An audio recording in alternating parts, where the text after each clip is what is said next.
হযরত মূসা আলাইহিস সালাম তিনি বলছেন আল্লাহ পাককে, খুব আদরের নবী তো, আল্লাহ তুমি নাকি ঘুমাও না? আল্লাহ কয় তুমি বিশ্বাস করো না? হযরত মূসা আলাইহিস সালাম বললেন, আল্লাহ অবশ্যই বিশ্বাস করি, তবে বুঝি না বিষয়টা কি, বুঝি না কেমনে না ঘুমাই পারে, বুঝি না। আল্লাহ আচ্ছা ঠিক আছে, তুমি যখন বিশ্বাস করছো তখন আর অসুবিধা নেই, বিশ্বাস না করলে বুঝি হচ্ছিল। পয়গম্বর মানুষ, তাকে তো বলতেই হবে বিশ্বাস করি, তবে বুঝি না। আল্লাহ কাছে ঠিক আছে, বিশ্বাস যখন করো আমি বুঝাই দেবো, নিয়ে আসো এক গ্লাস পানি নিয়ে আসা, দাঁড়ায় থাকো। মূসা আলাইহিস সালামকে আল্লাহ বললেন পানি নিয়ে দাঁড়ায় থাকো, আর ঘুমের আল্লাহ করলেন মূসারে ধর। মূসা আলাইহিস সালামের ঘুম এসে গেল। ঘুমের আমেজে হাতটা শিথিল হয়ে গ্লাসটা পড়ে ভেঙে চুরমার হয়ে গেল। হযরত মূসা আলাইহিস সালাম ভয় পেয়ে গেলেন। আল্লাহ পাক শোনাই দিলেন ভয়ের কোনো কারণ নাই, একটা পরীক্ষার জন্যই দিলাম, তোমার বোঝার জন্যই দিলাম। তুমি যেমন এক গ্লাস পানি নিয়ে, একটা গ্লাস নিয়ে এক মুহূর্ত দাঁড়াতে পারলে না, ঘুম আসলো আর হাত থেকে পড়ে গ্লাসটা ভেঙে গেল। মুসারে তুমি বুঝে নাও, তুমি জেনে রাখো, তাম সৃষ্টি জগৎ তোমার আল্লাহ রব্বুল আলামিনের হাতের মুঠার মধ্যে রয়েছে।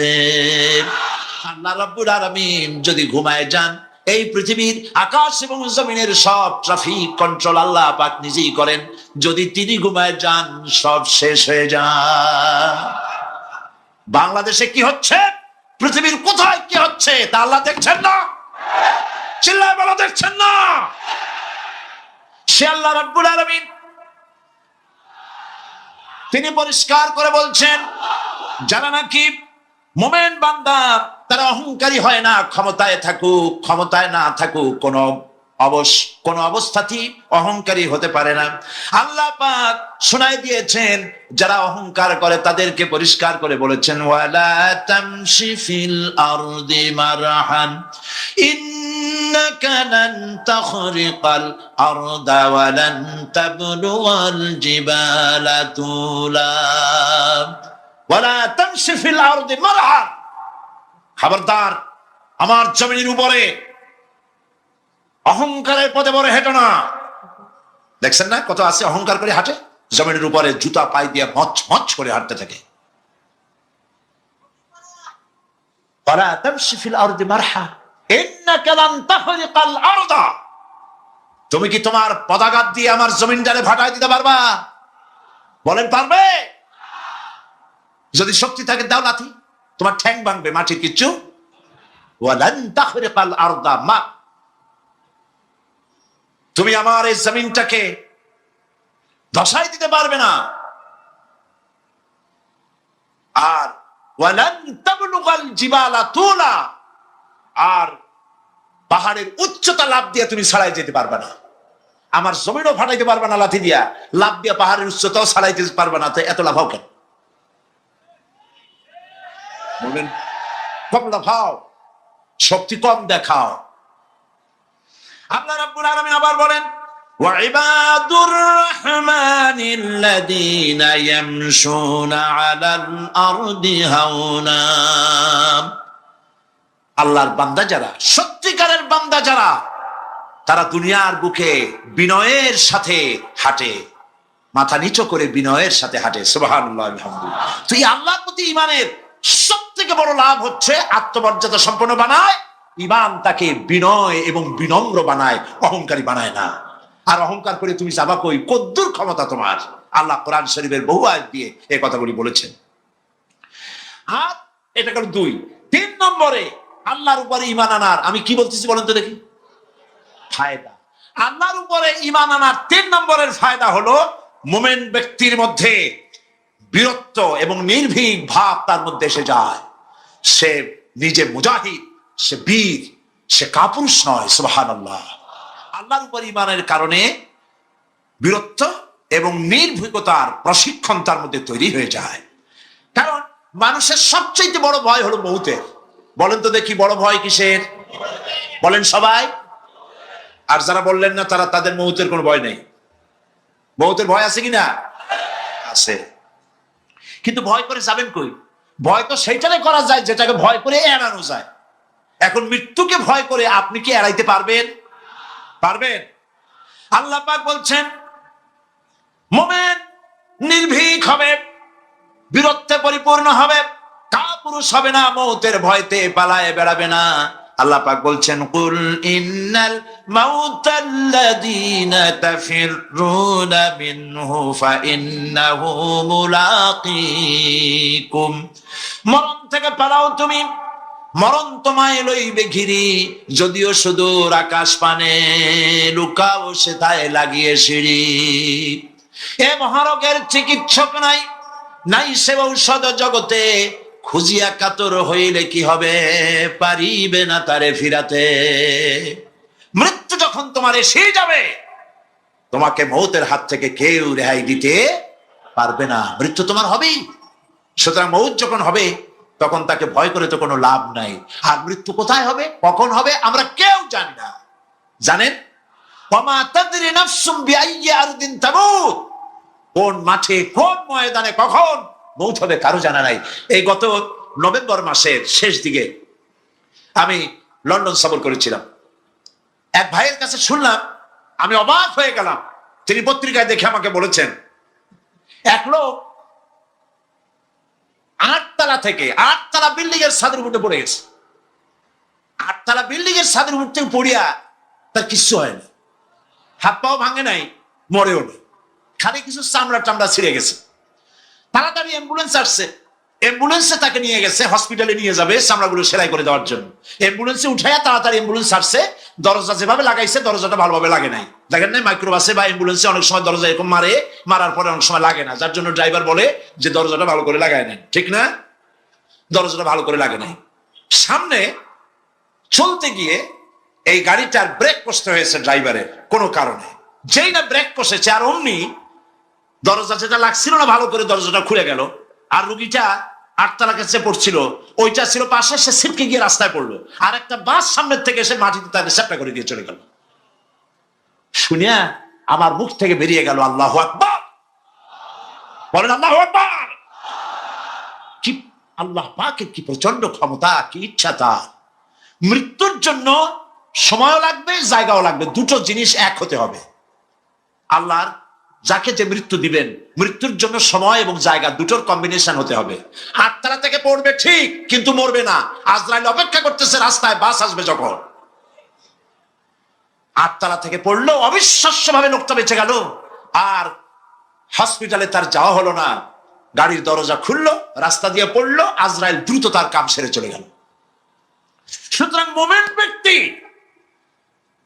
আল্লাহর উপর ঈমান আনার কারণে দুর্জয় মনোবল সৃষ্টি হয়।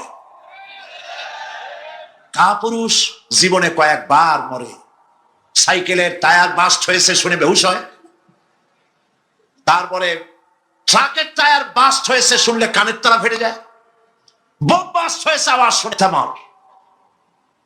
হযরত উমাইর নামক একজন যুবক দাঁড়ায় গেলেন, এবং তিনি হাতে কতগুলি খোরমা ছিল, সেই খোরমাগুলি তিনি চিবোচ্ছিলেন। রাসূলুল্লাহর বক্তৃতা শুনতেছিলেন আর খোরমা চাবাচ্ছিল। খোরমা চাবান, বিচিগুলি ফেলে দেন, এভাবে করতেছেন, হাতে কতগুলো খোরমা। হযরতে উমাইর বলছেন, ওয়াকালা বাহবাহ, অর্থাৎ আয় আযমাহু আয় আহসানাহু।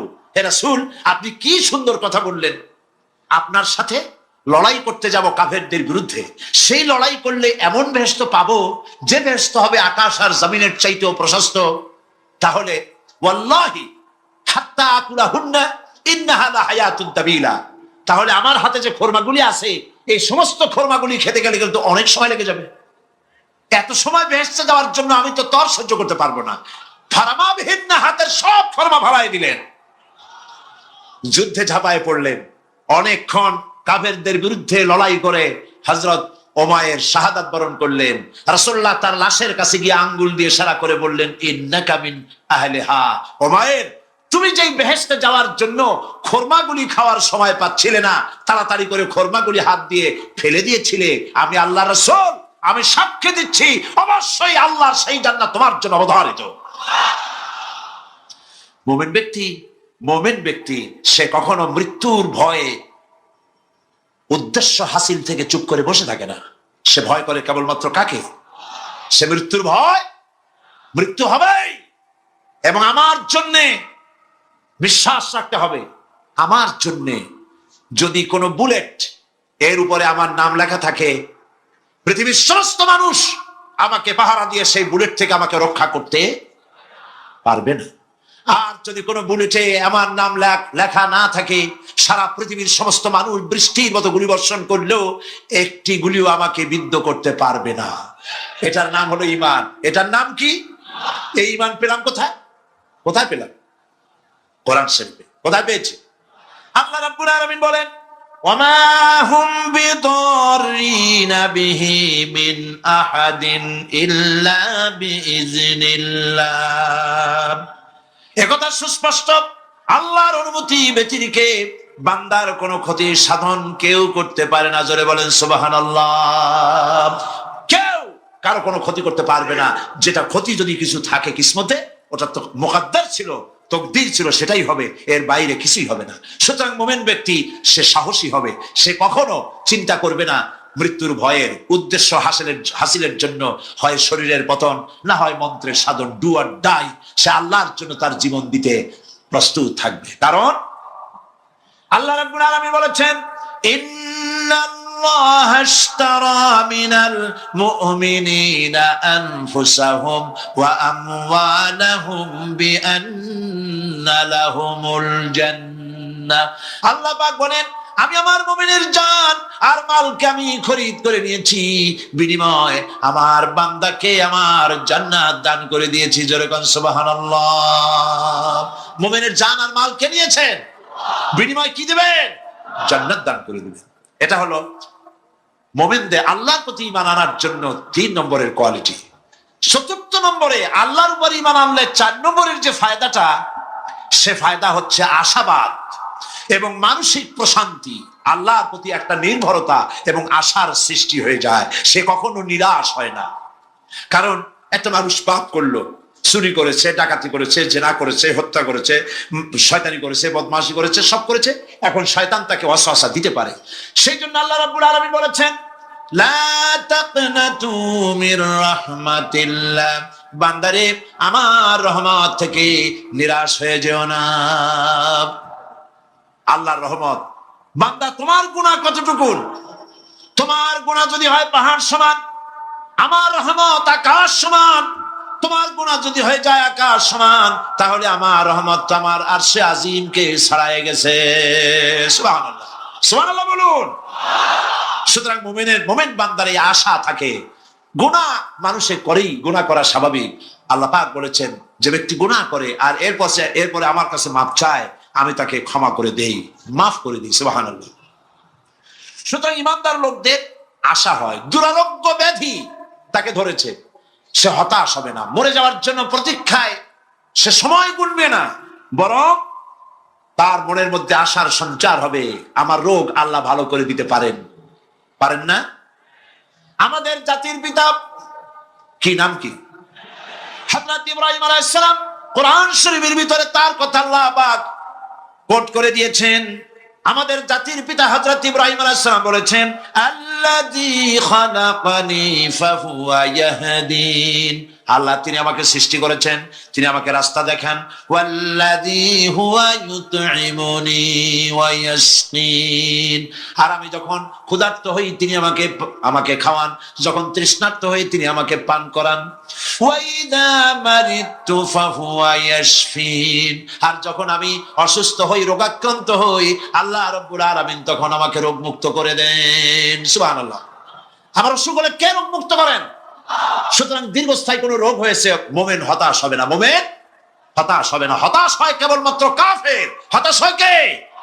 মুমিন কখনো হতাশ হয় না। হতাশ হয় ঈমানের পরিপন্থী কাজ। আল্লাহ পাক বলেছেন, লা তাকনাতু মির রাহমাতিল্লাহ।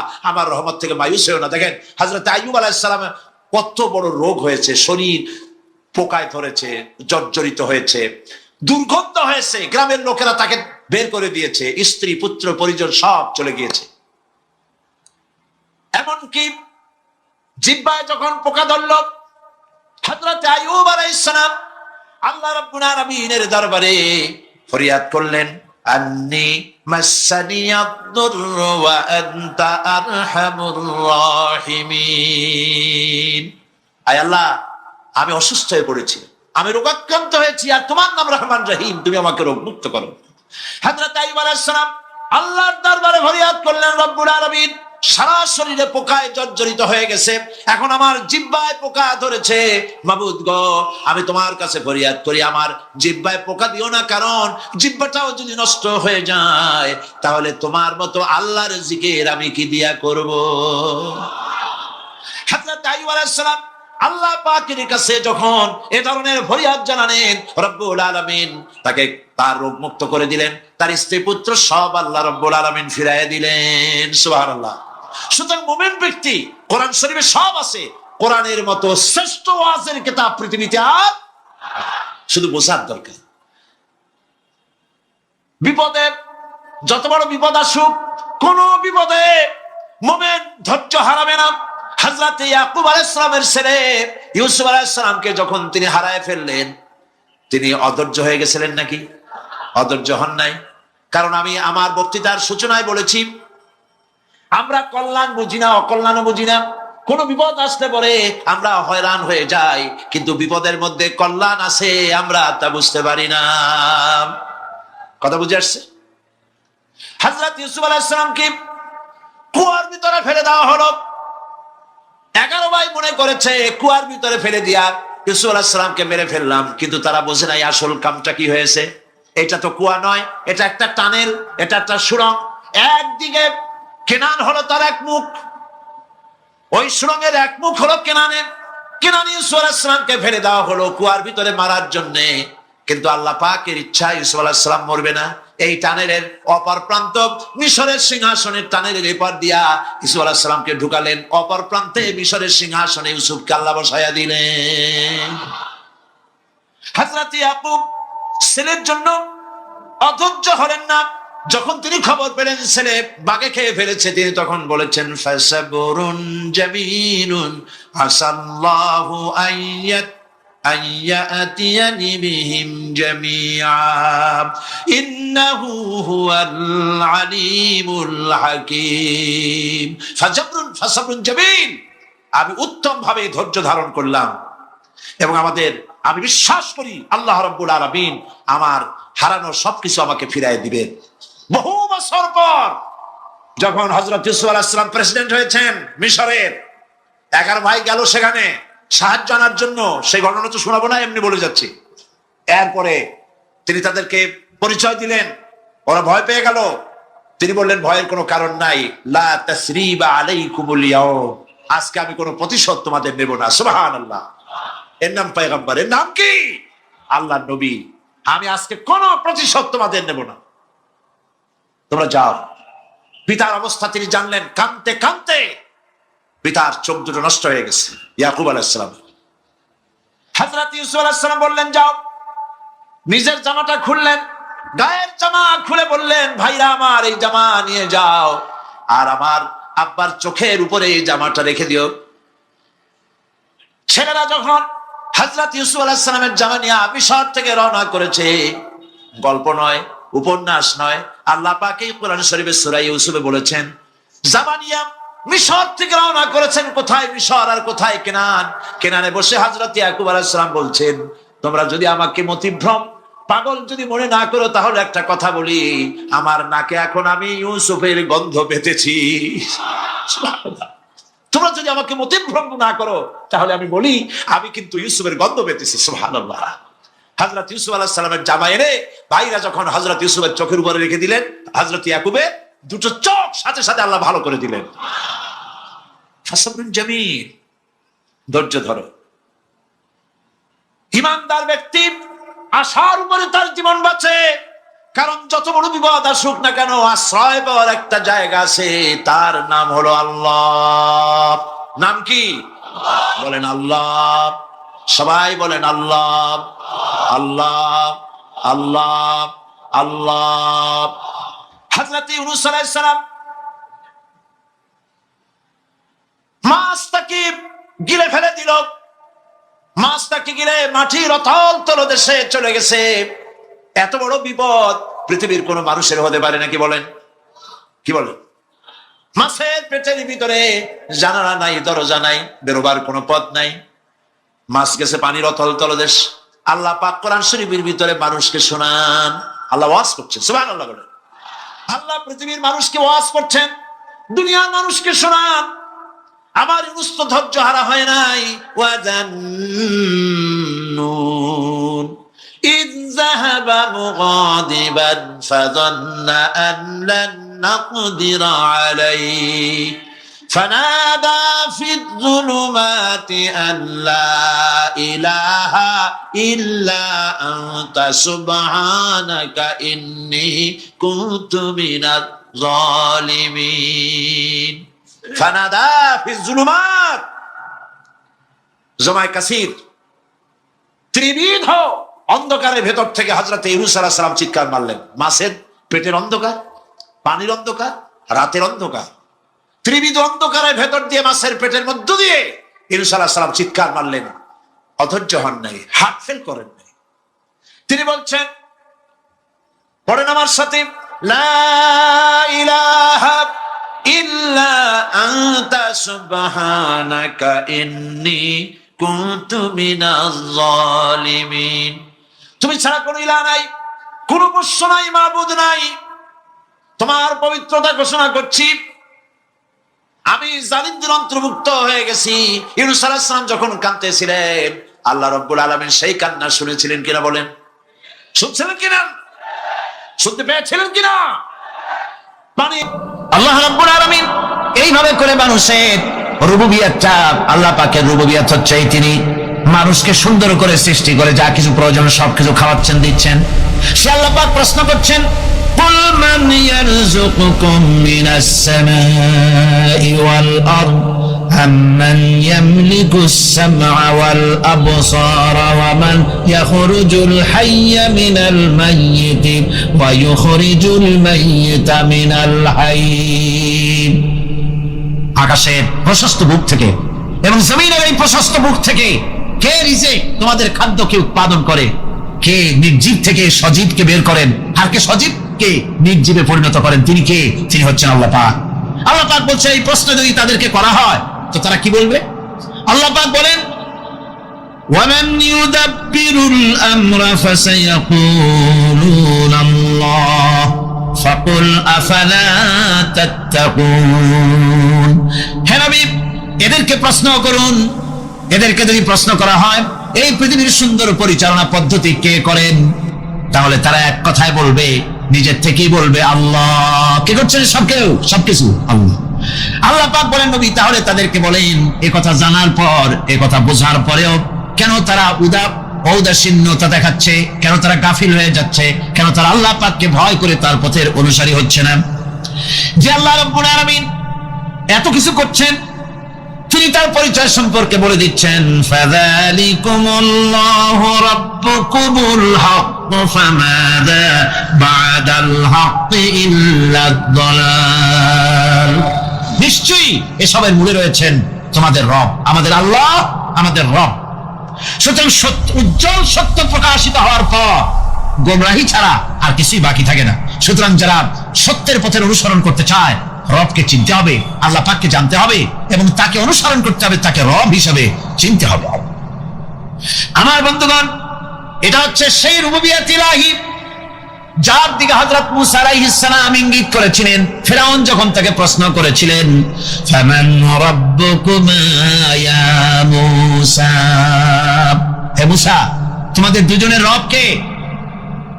তোমাদের রব, তোমাদের প্রভু কে?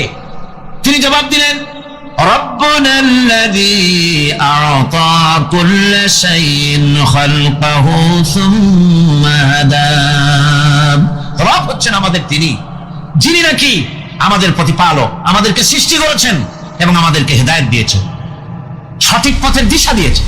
এখানে হেদায়েত হচ্ছে, এখানে হেদায়েত শব্দের অর্থ হচ্ছে সৃষ্টি শুধু করেন নাই, তাকে চলা, তার খাদ্য অনুসন্ধানে, তাকে বেঁচে থাকার সবকিছুর উপকরণ, এর কমন সেন্স, এর সাধারণ জ্ঞান আল্লাহ পাক তার সাথে দিয়েছেন। তিনি হচ্ছেন রব। আচ্ছা, একটা দৃষ্টান্ত দেই। এই হেদায়েতটা কি? এই হেদায়েতটা হচ্ছে, আপনাদের বাড়িতে যদি কারো বিড়াল থাকে, বিড়াল, বিড়াল বোঝেন তো না? কি বলে এটা? বিড়াল, বিলাই নাকি বলে? বিড়াল। এই বিড়াল যদি আপনাদের কারো বাড়িতে থাকে, তো বিড়ালের প্রসবকালীন অবস্থা দেখবেন। বিড়ালের প্রসব হবে, বাচ্চা দেবে। বিড়াল তখন ঘরের মধ্যে পেরেশান হয়ে ঘুরতে থাকে, একটা নিরাপদ জায়গা খোঁজে, একটা নিরাপদ জায়গা খোঁজে। প্রসব করার 2-3 দিন আগের থেকে খুঁজতে থাকে তার জন্য নিরাপদ জায়গা কোনটা। এরপরে খুঁজতে খুঁজতে প্রসবের দিন সে সত্যিকারের ঘরের মধ্যে সবচেয়ে কোনা কানা জায়গা যেটা, সেই রকম একটা নিরাপদ জায়গা সে বেছে নিল। এরপরে বাচ্চা হলো। বাচ্চা হওয়ার পর এই বাচ্চার উপরে কেউ যেন আক্রমণ না করে, শত্রু যেন তার জায়গাটিতে না আসে, এই জন্য বাচ্চাটা আরো তো হাত দিয়ে মায়ের মতো করে নিতে পারে না, সে আস্তে করে ঘাটটা কামড়ায় ধরে যাতে করে বাচ্চা ব্যথা না পায়। ওইভাবে করে ঘাট কামড়ায় ধরে, আজকে এই সিঁড়ির নিচে, কালকে ওই খাটের নিচে, পরশুদিন এই আলমারির কোনায়, এইভাবে বাচ্চাগুলি সরায় সরায় রেখে বাচ্চাকে প্রতিপালন করে। এই বিড়ালে হেদায়েত দিলটা কে? যিনি দিলেন তার নাম রব। তিনি হচ্ছেন রব্বুল আলামিন। সন্তান প্রতিপালনের ব্যবস্থা শুধু দুনিয়ার মানুষকেই দেন নাই, প্রাণী জগৎকেও দিয়েছেন। সুবহানাল্লাহ। বলেন বলেন, মুরগির বাচ্চা হলো, ডিমের থেকে বাচ্চা বেরোলো, এই বাচ্চাগুলি হয়েছে গতকাল। আজকে বাচ্চাগুলি আদার খাচ্ছে মায়ের সাথে, হঠাৎ করে একটা চিল এলো আর ওর মা একটা সিগন্যাল মারলো, সাথে সাথে বাচ্চাগুলি দৌড়াইয়া এমন পলান দিল, আপনি তো ভালো একাদশীর বাপেও তালাশ করে পাবে না যে মুরগির বাচ্চা পলাই লুকুন। এখন ওই বাচ্চাটিকে এই সিগন্যাল সম্পর্কে কে অবহিত করলো যে এরকম একটা আওয়াজ শুনলে এটা ভীতির আওয়াজ, এটা সাইরেন, এটা বিপদ সংকেত, এটা ডেঞ্জার সিগন্যাল, এটা শুনলে দেখলে তাড়াতাড়ি করে আত্মগোপন করবা। কে গেল কে গেল? আল্লাহ পাক শিখাইছেন। এখন এক শ্রেণীর বুদ্ধিজীবী তারা আবার উল্টা কথা কয়। তারা বলে কি? তারা বলে যে মুরগি বাচ্চা, এই বাচ্চা যে দৌড় মারলো, এখানে আল্লাহ এইসব কিছু নাই, নাউযুবিল্লাহ মিন যালিক। তো এখানে কি আছে? ওই যে এখানে বিষয়টা হলো এই যে এই মুরগি আর মোরগ, ওর বাপ মা, এই দুজনের মধ্যে আছে সিলের ভয়, আছে শিয়ালের ভয়। ওই ভয় ওদের মধ্যে ছিল, এই মা বাপের ক্রসের মাধ্যমে বাচ্চা আসছে, কাজে ওই ভয়, বাপের যদি কোনো রোগ থাকে, মায়ের রোগ থাকে, তো এগুলি তো বাচ্চার মধ্যেও ঢোকে। তো ভয় হোক, সুখ হোক, দুঃখ হোক, এই অনুভূতি স্বাভাবিক প্রক্রিয়ার মাধ্যমে বাচ্চার মধ্যে ঢুকছে, আর সিল দেখে আওয়াজ শুনে সে আত্মগোপন করেছে। এইটা আমি পড়িয়া আমি আমার আলোচনা এক জায়গায় বললাম বুদ্ধিজীবীদের উদ্দেশ্যে, যদি সত্যি তাই হয়, মোরগ আর মুরগি মা বাবার মধ্যেই ভয় আছে বলে বাচ্চার মধ্যেই ভয় ঢুকছে, সেই জন্য সে আত্মগোপন করছে। তাহলে আবার মানুষের ব্যাপারে কথাটা আনি, মানুষেরা সাপের ভয় করে না মহব্বত করে? কথার জবাব দিলেন না। যখন তখন মনে হয় আপনারা সাপ বুঝি ভালোবাসেন। সাপ আমরা সকলেই ভয় পাই, মায়ের ভয় পায়, বাবাও ভয় পায়। এই মায়ের গর্ভে সন্তান এসছে, সন্তানের বয়স 2 বছর 2.5 বছর, ঘরের মধ্যে কেউ ছিল না, ঘরের মধ্যে একটা সাপ আসছে, একটা সুন্দর সাপ, দেখতে সুন্দর, কিন্তু সে সাপে কামড়ালে মানুষ মরে যায়। ওই সাপটা মাথা উঁচু করে ফোনা ধরেছে। এই বাচ্চাটা কি সাপ দেখে দৌড় মারবে, না বাচ্চাটা ওই সাপটাকে ধরার জন্য সে এগিয়ে যাবে? কোনটা করবে? এগিয়ে যাবে। তাহলে মা বাপের ভয়, তাদের মা বাপের রক্তের মধ্যে, শিরার মধ্যে সব জায়গায় সাপের ভয়, তার মাধ্যমে বাচ্চা এসে বাচ্চার মধ্যে সাপের মহব্বত হলো, কারণ ভয় হলো না, কারণ বাচ্চা অবস্থা। সুবহানাল্লাহ। আমার বন্ধুগণ, মুরগির বাচ্চাকে হেফাজত করার জন্য বুদ্ধিমান প্রাণী মানুষ তার কাছে নাই বলে আল্লাহ রাব্বুল আলামিন তারে বাচ্চা অবস্থা থেকে বোঝার তৌফিক দিয়েছেন কোনটা ভয়ের আওয়াজ, কোনটা হলো বিপদের আওয়াজ। মানব সন্তানের প্রতিপালন করার জন্য তার মার বাবা আছে বলে ওই রকম করে পশুদের মতো আল্লাহ বানান নাই, তাকে হেফাজত করার জন্য মা বাপ আছে বলে এই দায়িত্ব আল্লাহ পাক মা বাপের উপরে ছেড়ে দিয়েছেন। মা বাপ তাকে হেফাজত করে। রুবুবিয়তের প্রতিপালন, হেদায়েতের এই প্রতিপালন আল্লাহ পাক মানুষকে এভাবে করে তাদেরকে হেদায়েত দিয়েছেন, তার পথের চলার দিশা দিয়েছেন। পিঁপড়ার খাদ্য সংগ্রহের ব্যাপারটা দেখেন, পিঁপড়ার আছে দারুণ ঘ্রাণ শক্তি। কোথায় খাবার? 5 তলায়। আপনি মিষ্টি খাচ্ছেন, রসগোল্লা থুয়ে দেন, তারপরে দেখেন কোন জায়গায় দিয়ে পিঁপড়া এসে জমের খাওয়া খায়, ঠিক কিনা? দেখেন তার কত তীব্র ঘ্রাণ শক্তি, সেখানে চলে যাচ্ছে। তাকে হেদায়েত দেওয়া হয়েছে, তাকে ঘ্রাণ শক্তি দেওয়া হয়েছে। চিল, শকুন, ঈগল কোথায় থাকে বুঝেন না? মহাশূন্যে 3 থেকে 3.5 মাইল উপরে শকুন, বাজ, ঈগল উঠতে থাকে। খাবে কি? ওখানে তো তার খাবার ছড়ানো নেই। আল্লাহ হচ্ছেন এমন রব, আমাদের স্রষ্টা হচ্ছেন এমন রব, যিনি ওই চিল, বাজ আর শকুন মহাশূন্যে যেগুলি উড়ে বেড়ায়, ওদেরকে আল্লাহ পাক এমন তীব্র দৃষ্টি শক্তি দান করেছেন, 3 মাইল উপর থেকেও ছাগল মুরগি মরা দেখলে ওখান থেকে সে ঝাঁপাই পড়ে তাকিতে পারবে। তাকে দেওয়া হচ্ছে দৃষ্টিশক্তি। এরকম করে যার যা প্রয়োজন, সমস্ত প্রয়োজনগুলি আল্লাহ মিটাচ্ছেন। এরই নাম হচ্ছে রুবুবিয়তে ইলাহি। এটাই হচ্ছে আল্লাহ পাক রব, এটা তার অসংখ্য প্রমাণ। সেই জন্য আল্লাহ পাক বলেন আলহামদুলিল্লাহি রাব্বিল আলামিন। পড়েন সবাই আলহামদুলিল্লাহি রাব্বিল আলামিন। সমস্ত প্রশংসা হচ্ছে আল্লাহ পাকের জন্য। কোন আল্লাহ? প্রথমে তো আল্লাহ বললাম, তারপর বললাম রব, এখন বলা হচ্ছে কোন রব? যিনি আলামিন, রব্বিল আলামিন, যিনি সমস্ত জাহানের রব। তাহলে বোঝা যাচ্ছে রব, জগৎ একটা না। জগৎ, কথা বুঝতেছেন আমার? জগৎ একটা নয়, অসংখ্য জগৎ আছে, বহুমাত্রিক জগতের কথা এখানে আল্লাহ পাক বলছে। আমি এই জন্য বলি যে কোরআন হচ্ছে বিজ্ঞানের উৎস। কোরআন বিজ্ঞানের কি? বিজ্ঞানের আবিষ্কার যত বাড়বে, বিজ্ঞান চিরটা কাল কোরআনের কাছে ভিক্ষার হাত। বড় বড় বিজ্ঞানী এরা কিন্তু নাস্তিক হয় না। বর্তমান বিজ্ঞানীরা চিন্তা করে গবেষণা করে খেয়ে হারিয়ে ফেলছে মহাশূন্যকে দেখে। যেখানে আছে গ্যালাক্সি, যেখানে আছে মিল্কি ওয়ে, যেখানে রয়েছে অসংখ্য তারকা, এই পৃথিবীটা মহাশূন্য আল্লাহ যেভাবে তৈরি করছেন, সেই তুলনায় এই পৃথিবী একটা মার্বেলের চাইতে খুব বেশি একটা বড় কিছু হয় বলে মনে হয় না। পৃথিবী যদি হয় একটা মার্বেলের মতো, তাহলে আমরা যে মানুষ, আমাদের অস্তিত্ব কোথায়? চিন্তা করেন। এবার মহাশূন্যে চলেন। মহাশূন্য, কি বিশাল মহাশূন্য। একটা তারকা থেকে আর একটা তারকায় যদি যেতে হয়, তাহলে সহস্র সহস্র বিলিয়ন বছরের দরকার হবে। কি বছর? এই দুনিয়ার বছর না, আলোকবর্ষ, লাইট ইয়ার। আলো চলে প্রতি সেকেন্ডে কত? 1,86,000 মাইল। এই 1,86,000 মাইলের সেকেন্ড, এর মিনিট, এর ঘন্টা, এর দিন, এর মাস, এর বছর, এই আলোকবর্ষ। সহস্র সহস্র আলোকবর্ষ পার হয়ে যাবে এক তারকা থেকে আর এক তারকায় পৌঁছানো সুকঠিন। এ ধরনের অসংখ্য তারকা আল্লাহ পাক তৈরি করে রেখেছে। সূর্য হচ্ছে পৃথিবীর চাইতে 13 লক্ষ গুণ বড়। এরকম সূর্য বিজ্ঞানীরা এখন বলছে, আগে বলতো 1 কোটি সূর্যের চাইতে বড় তারকা, এখন বলতেছে এই রকমের পৃথিবীর চাইতে 13 লক্ষ বড় যে সূর্য, এরকম 3 কোটি সূর্য খাইয়ে ফেলাইতে পারে। এরকম সহস্র সহস্র তারকা এক একটা গ্যালাক্সির ভিতরে আল্লাহ পাক তৈরি করে রেখেছে। এখন মনে হচ্ছে যে এই তারকাগুলি বড় না, এই তারকাগুলির চাইতে আবার বড় জিনিস কি, সেটাকে বলা হয় ব্ল্যাক হোল। সেটাকে বলা হয় ব্ল্যাক হোল, অন্ধকার কূপ। ব্ল্যাক হোল আবার ম্যান হোল বুঝবেন না, কিন্তু ম্যান হোলের ঢাকনা চুরি হয় যেমন। তবে একটা দৃষ্টান্ত আপনি বুঝতে পারেন, রাস্তায় রাস্তায় যেমন অসংখ্য ম্যান হোল আছে, ওই রকম করে মহাশূন্যে অসংখ্য ব্ল্যাক হোল আছে, একটা দুইটা না, অসংখ্য। এই ব্ল্যাক হোল আবার দেখা যায় না, অদৃশ্য ব্ল্যাক হোল। এই ব্ল্যাক হোল গুলো কি?